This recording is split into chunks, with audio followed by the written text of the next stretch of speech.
Sem Maša Jazbec, intermedijska umetnica, raziskovalka in kuratorka novomedijskih praks.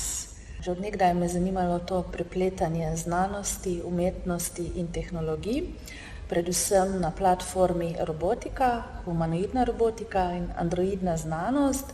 Radovednost do tega me je pripeljala na Japonsko, na Univerzo v Tsukubi, kjer sem opravila doktorat humanistične informatike in kot raziskovalka sem bila na inštitutu ATR v laboratoriju profesorja Hirošija Išiguro. On je utemeljitelj in pionir androidne znanosti. Na robota gor smo dali stereoskopsko kamero, ki se real time streama v Oculus, na tale očala. Tale v očalih pa vidi, ko pogleda dol, namesto da bi bila svoje telo, vidi od robota. Se pravi, v prvi osebi vidi od robota telo, nasprot sebe pa sebe.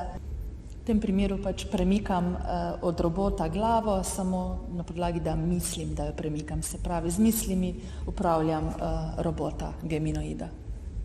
Tole je pa tudi en eksperiment z laboratorija profesorja Išiguro, smo naredili pa tudi zamenjavo obraza pa s tem manjšim telenoidnim robotom. Za tega robota smo se odločili, ker nima poudarjenih teh človeških atributov, se pravi ne vidimo spol, raso, barvo kože in tudi starost. In smo tudi tukaj razvili poseben protokol, kjer smo testirali, če deluje face ownership transfer. Tudi ta projekt je bil zelo uspešen, da je nekih 90% udeležencev eksperimenta je občutilo obraz robota kot njihov. Del tega smo tudi večkrat predstavljali na našem festivalu novomedijske kulture Speculum Artium v Trbovljah, kjer smo predstavili kar nekaj teh kultnih robotskih projektov, vse od humanoidnega robota Asima, od Honde in seveda tudi profesorja Hirošija Išiguro, njega osebno in tudi njegovega mehanskega dvojnika Geminoida in njegovega manjšega robota Telenoida, Stelarka in še mnogo ostalih robotskih projektov. Med drugim zadnji 2 leti dobro sodelujemo tudi z Yaskawa.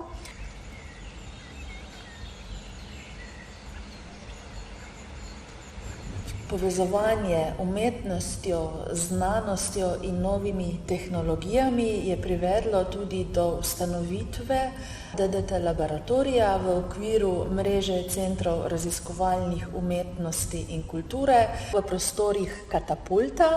Laboratorij smo ustanovili tam nekje proti koncu oktobra 2019.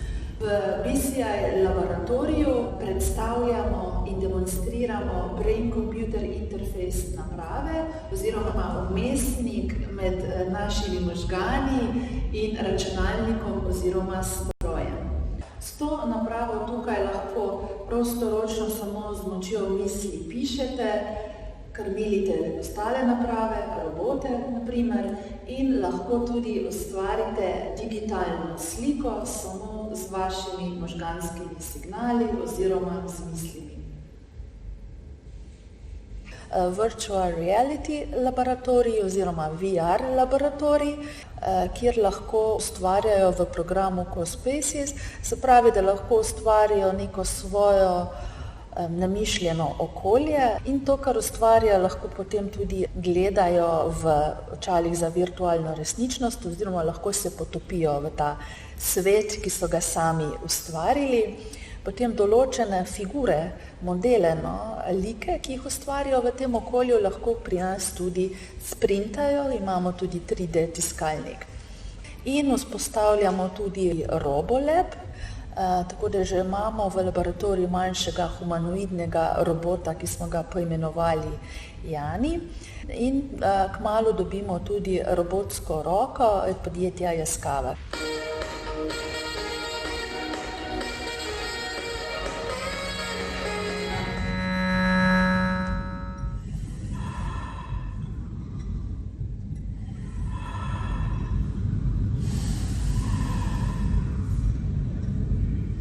Simbioza med človekom in tehnologijo se začne že v maternici.